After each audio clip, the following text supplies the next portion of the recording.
Né? Só que lá a história tem um fator fundamental. Né? Não tem como falar de Israel e não tem como falar desse sistema todo de empreendedorismo sem saber da história do povo judeu. E é nesse frame que todo mundo conta para nós. Se você ler livros sobre Israel, eles vão incluir isso na conversa. Se você conversar com o pessoal vai incluir isso na conversa. Então você não separa aquela coisa da Terra Santa milenar da coisa tecnológica. É uma cultura só, é um povo só que valoriza isso daí. Né? Então, uma coisa que é interessante é que ele teve a diáspora, né, que foi a expulsão, né, em 70 depois de Cristo, do povo judeu de Israel. Né? E teve outras expulsões, teve outras perseguições, teve outros isolacionismos. E teve uma coisa interessante, na Idade Média era bacana, né, tinham as ligas, né, de artesãos, de ferreiros e tudo mais, e por causa de perseguições religiosas, o pessoal falava, olha, nós vamos ficar com essa coisa legal que é martelar ferro, tá? E o povo judeu a gente vai fazer o seguinte, vai fazer coisas chatas, como pensar. Opa! Né? E aí se criou uma tradição, que hoje é milenar, de cientistas, pensadores, filósofos, né? Advogados, banqueiros, profissões de humanas nasceram, né, dessa questão. Né?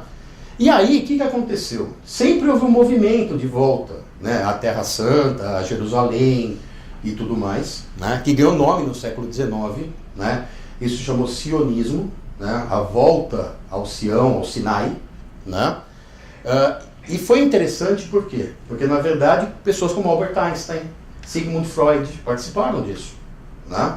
E foi um movimento interessante, porque, na verdade, apesar de ter culminado depois da Segunda Guerra Mundial com a formação do Estado de Israel, a Palestina foi colonizada, no bom sentido, por sionistas desde o século XIX. As universidades de Israel são mais antigas que o Estado de Israel. Imagina, um país que as primeiras coisas fundadas no país foram escolas. Né? Isso afeta o modo de pensar completamente. Tá? A Israel foi formada em 47, teve guerras, teve desentendimentos com a área que levou ao desenvolvimento da Israel Defense Force e de todas as coisas que eles trabalharam, né? E começou com uma terra árida, era deserto. Eu quero trazer o povo judeu para Israel. Tem que plantar comida, tem que fazer água, fazer irrigação, desalinizar o mar, né? Trazer água do mar para dentro da terra. Né? Desafios formidáveis que criaram a coisa. Né? E uma coisa interessante, né? Existem comunidades judaicas ativas ainda em vários países, no Brasil, na Argentina, nos Estados Unidos, na Europa e tudo mais, que mantêm laços. Né? E isso gera mercado, isso gera intercâmbio, gera um monte de coisa, como a gente vai ver. Mas a coisa que você sente batendo papo com o pessoal é uma coisa curiosa. Quando a gente fala de nacionalismo à brasileira, né, a gente pensa naquela coisa xenófoba, ultradireitista, tudo mais e tal, que tem raiva do estrangeiro. Né? Israel tem uma coisa interessante, eles são extremamente nacionalistas e extremamente abertos à globalização. Você quer ver algum lugar para provar que nacionalismo bem feito não é xenofobia e não tem nada a ver com fechar as portas para o exterior, é Israel. Então esses fatores culturais todos, né, estão na raiz da coisa. Tá?